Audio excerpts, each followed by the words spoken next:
Ada seorang tanya Tok Guru Haji Loh duduk tapuh. Hang ingat ke? Dia ni pensyarah, profesor, ustaz, doktor dia panggil. Bukan profesor dia, profesor.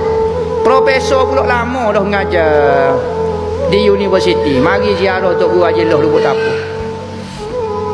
Gi puang dengan dia. Dia kata, Tok Guru hamba nak tanya. Apa jadi mazhab tu jadi pak? Bapa tu kita ni jadi pak mazhab. Hak lo ni lah. Hak sebenarnya banyak lagi mazhab, ada sebelah berapa belah mazhab tahu. Tapi hak hidup lo ni nya pak mazhab. Bapa lo ni siapa pak mazhab? Padahal Quran hak tolong. Hadis hak tolong. Bapa jadi pak mazhab lagu ni.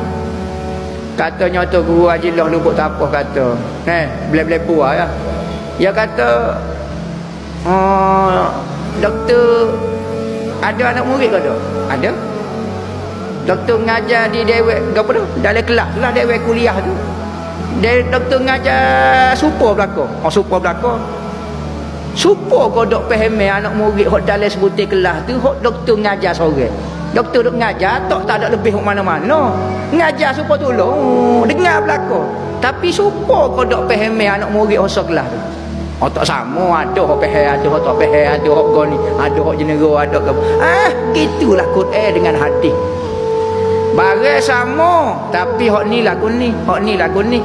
Kaedah dalam mazhab Syafi'i tak serupa dengan Hanafi. Lepas tu kita duk kata Hanafi cakap dia tak tahu hadis ni sahih. Sahih menurut siapa? Menurut Syafi'i, menurut hamba tak sahih. Katanya Imam Abu Hanifah, tak boleh nak salah dia. Sebab dia imam mujtahid. Imam Syafi'i mengaji dengan dia lagi. Jadi setiap mazhab ada usul mazhab dia. Tak boleh nak ejah, tak boleh nak tiru. Maka Al-Quran ni lalu ke mazhab Syafi'i jadi hukum sekian. Al-Quran dan hadis masuk ke mazhab Hanafi jadi sekian. Yakni Al-Quran dan hadis ini benda betul. Supaya lah kita kata. Masuk ke kedai tomie jadi tomie, kedai sia. Masuk kedai Malaysia jadi nasi kabu, jadi ayam bakar, jadi apa dia. Kau penting makan ayam, tak makan lipat Jepun. Beres. Sama ada nak makan kok kedai Jepun, kedai sia boleh tomie, tapi makan ayam juga. Makan ayam bakar pun tak apa juga. Kau penting. Hak ni nak ikut Quran hadis. Tak saya ikut, tak saya buat lalu kedai mana-mana. Ambil ayam betul, tak lah kedai ayam betul tu biar sakit perut.